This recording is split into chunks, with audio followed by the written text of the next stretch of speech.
What's up, Ryan? Hey, John, how you doing? I'm good, brother. What's up? Oh, man, let's hop into it. Wife and I have some patterns that we need to break and kind of get our marriage back on track. It's been a little difficult recently. Tell me about it, man. 2.5 years ago, we had our first kid. And, before that, just like everybody else, relationship was good, marriage was good. But then after you have the kid, you kind of, for me anyways, it's kind of tough to find that balance of being good husband, good father, and, your wife starts putting a little bit more attention on the kid, obviously, because that's, what you have to do. The kid can't do anything for itself.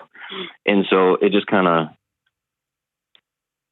think we kind of got away from each other a little bit too much, and just kind of lost our way. And, but we never really kind of got back on track. Yeah. We lost all the time together. Can we speak in active language, not passive voice?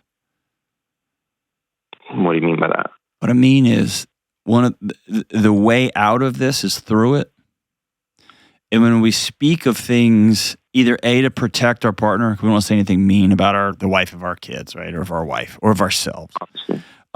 Or we want to not, we don't want to not, but the weight of 100% full responsibility is really heavy. And so we say things like, we kind of lost our way, instead of saying, we made some daily intentional and unintentional choices, and here we are. Because when you take ownership like that, like in my life, I remember, hey, we're about to get divorced, and we have actively chosen a chaotic, not good marriage. The beauty of that is we can choose something else. But if we walk around as this just happens, we just had a kid and this is just kind of the way it is, and there's just no sudden, then it feels like this perpetual just the way it is, and it's very hard to slog your way out of that with any sort of autonomy. Does that make sense? Yeah, exactly. So we actively chose this, and that sucks. And what's rad is we can actively do things to choose our way out of it if we're both aligned that we need to do something different. Right. Did you? I'll speak to you because you're on the phone. Have you done things? Have you become somebody that you never intended to be on the back end of this? Yeah. Okay, tell me about that. That's the hardest part. I never wanted to be the person that, got super angry with my wife, yelled at her.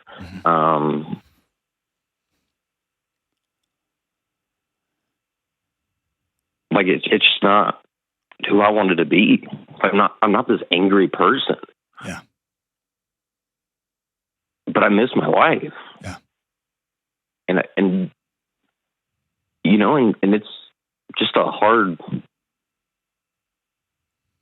situation. I mean, for me and her, I mean, she's got all these different responsibilities and somebody that wants to cling on to her 24/7. So she might be touched out at the end of the day. And so on the back end, that makes it a little difficult for me, because it's like, I want to, hug on my wife, kiss my wife, do all that. And, some days that's just not her at the end of the day. Yeah. Do you feel like after 2.5 years, and let's be honest, a lot of the connectivity, the marriage dynamic shifts a couple of weeks into a pregnancy, right? So this might be 3.5 years. 100%. Are you beginning to feel like with a 2.5-year-old, like an infant, a newborn, of course. But I've seen 2.5-year-olds, 3.5-year-olds, 4.5-year-olds used almost as a shield, as an excuse. I just have to, I've got to. And it begins to feel like you don't have to anymore. Like now you're not drawing boundaries, or you're choosing one over the other. You get what I'm saying? Right. I don't necessarily feel like that's really the case as much now. Okay. I feel like definitely in the beginning stages more so than yeah. I mean, now I feel like it's kind of we're taking steps for things to be different. Okay. So yeah, no, it's a lot better than what it was, but it's still kind of not where we want it to be. Yeah. So I think you have to start first with putting all the cards on the table. Right. All the ugly. And she's got ugly about you too, right? 100%. Yeah. Everybody's got to put everything on there. And what you find is we can survive this, we can build something together. If you try to build something new, and by the way, getting back to the way things were, that's over. It doesn't exist anymore. And any attempt to try to get back to the way things were it's just honestly, it's a choice to be miserable because it's gone. You can remember it as so fun and so cool and yada yada, but it's over. It's not there. And so it's living in that reality. What we can do is build something new right now. And we have to put everything on the table. We have to put all the ingredients on the table. So let me ask you this. Have either of you cheated on each other? No. No? Is there any other secrets y'all are holding from each other? No, not that I'm aware of. Okay. We've both, within the last 5 or 6 months, both sought out professional help from, different therapies and stuff like that. Okay. Let's move past some of that. Like y'all sitting at a table right now. Right. What must be true to love each other well today? I think a lot of well-meaning therapists in these moments want to talk about stuff and relive stuff and go through feeling inventories. And I'm becoming less by the day. I'm becoming less convinced, just both from the data and from just anecdote after anecdote after anecdote, that a couple that wants to rebuild their marriage into something amazing, it starts with a set of practices. Similar to, if you just want to go lose 100 pounds, you're not going to feel like it ever. You just got to get up and go do the next thing. And then over time, you start to come alive. But we wait to feel alive, and then we end up going to pornography or somebody at work, or we just shut the whole system down. Right. And so what does it look like on a daily basis to wake up and say, how can I love you today? And to be honest with each other. Here's what I need. And the other person says, all right, I'm in. Right. Well, it's a little difficult right now. How come? We're living separately for the time being. Did she kick you out? No. Did you leave? No. Why are y'all separate? She doesn't feel like we can break our patterns that we're in together because in the past we haven't been able to. And the plural we, or are you being abusive? No, it's plural we. Okay. I'm not great by any means, right? I'm not abusive, but our arguments that we get into or disagreements that we get into, it could be something, small and ridiculous, or it doesn't matter. It just kind of escalates. We go fight or flight, like immediately. Okay. Then I don't think that separation is always the right answer, but y'all are here. It could be a great place for you to practice this. Do y'all have any communication with each other? Yeah. Okay. What does a communication look like? We talk every day. Okay. And I was against her leaving. I wanted to fix it under, our roof. Mm-hmm. But at the same time, like, I didn't want to completely disregard what she was saying. So, I was just like, hey, if that's what you want to do, like, that's fine. Based on just our past and everything, she was kind of right. Like, Okay. hey, living here, we go 3 weeks a month and things are really good. And we're really putting that into each other. And then we get comfortable. And then it's revert right back to the same things we were doing that were harmful to our marriage. And be careful about your language, dude, because home should be a place where you can drop your shoulders and it should be the warmest, most comfortable place on the planet. So I want, instead of we just get comfortable, I want that. I don't want home to be a third job. I want home to be the place where whoosh, and it has to be a place where you're highly intentional. And those don't have to be mutually exclusive. Right. Or maybe y'all on week 4, y'all get real selfish. Or maybe on week 4, you get kind of entitled, or she gets kind of entitled. Like, speak in that language, because it's just about ownership. So here's the 2 things you can do now that you're separate for a bit. Is there a date on the end of the separation? No, not really. Okay. No, not really. Where a date becomes very important is everything becomes about feelings. I don't feel this. I feel this. And feelings are terrible barometers for reality. It's not their job. Their job is to keep you alive. And so these are just going to have to be something that we practice our way into.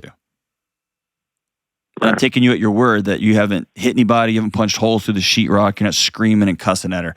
That this is just about, dude, it just gets electric in the house and it's too much and we're just taking a break. Yeah. Okay. So I'm trusting you on that. Here's the 2 things that you can do in this moment. Number 1, you can make yourself the best version of you. What does that look like for me? I have to get up an hour earlier than I want to. Period. I wish that wasn't true. I do. And I have to spend time in prayer and meditation. I have to spend some time reading, like, my faith practice. I have to spend significant time exercising, lifting weights, doing something heavy. And I have to honor myself and eat well in the morning. If I don't do those things, I have made a choice for the day to suck. And then I have to wrap it up at the end by going to bed about an hour earlier than I want to. And over time, I become when I get out of that rhythm and routine, I get out of sorts. So now it's not so much discipline anymore. Now it's a gift. It's a blessing. But those are the things for me that I've got to do so that I can show up. And by the way, also I'm going to include in there, I have to have a few blow-ups. On Friday, I'm going to see the Avett Brothers. On Saturday, I'm going to see Frank Turner. Those are my 2 number 1s on planet Earth in the world. And I'm going to go see them both. And I'm going to get in at 2 a.m. It's going to be late nights. That's fine. That's kind of part of it, right?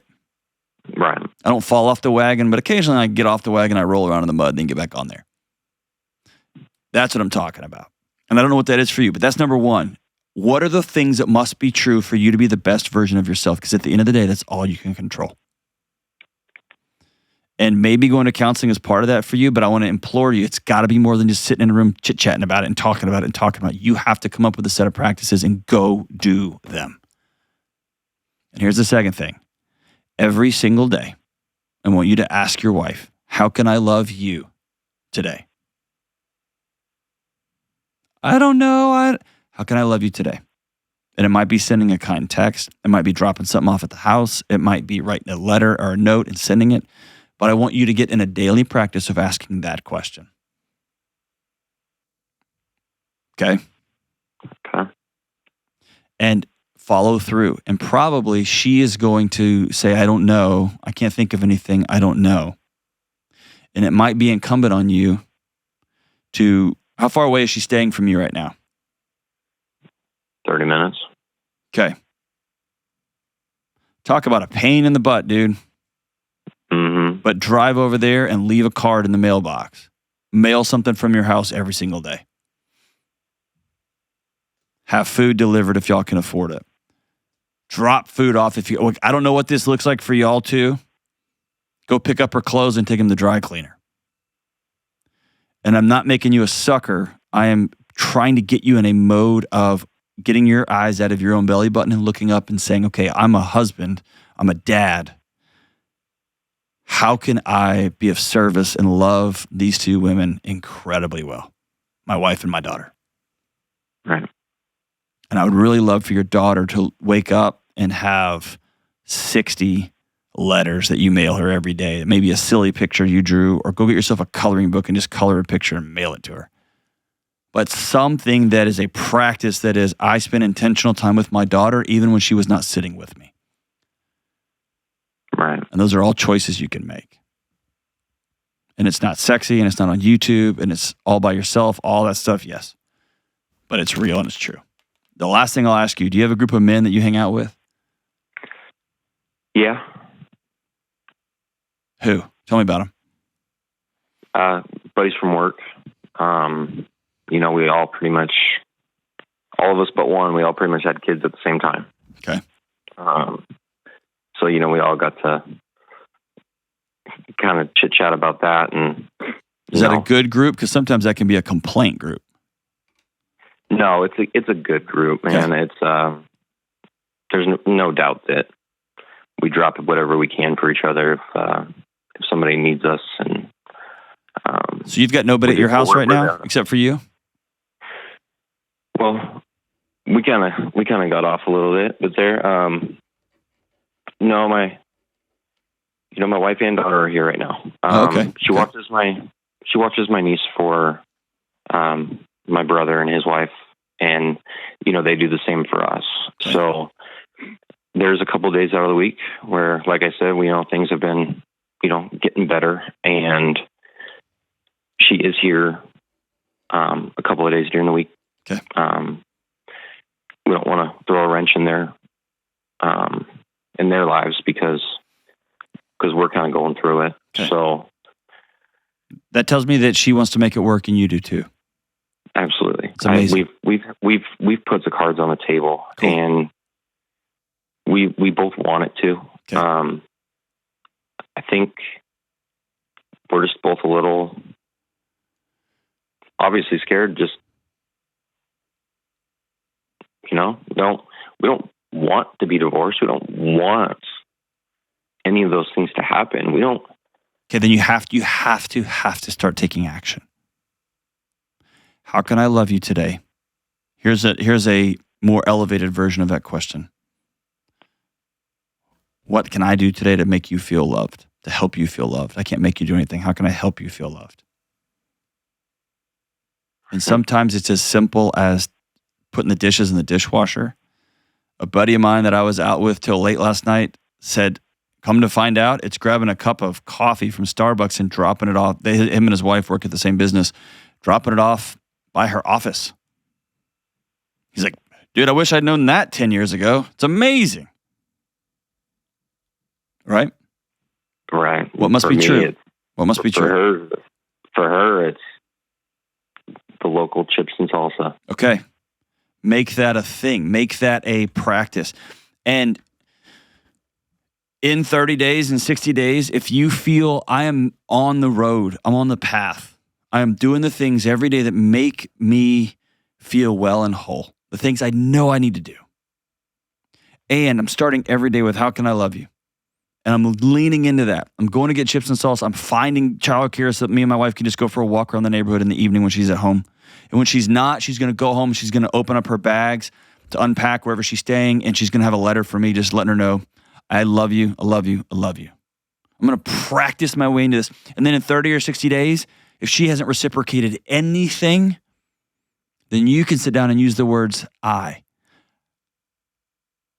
I would feel loved if. And then she can opt in or out. But hopefully she'll see the initiative you're taking and then she'll reciprocate. And if you're just like, sick, that's not going to be helpful at this stage. What must be true for you to feel loved? Can you just go for a walk with me? Can we hold hands? Can I go to the store with you? And let's reestablish connections in our chest, with our guts. And then the sex will follow. I think you're on the right path, man. I think you're going through a real common ups and downs, and oh my gosh, I think y'all are right in the thick of it, man. I want y'all to slowly move past talking and move past, I don't feel.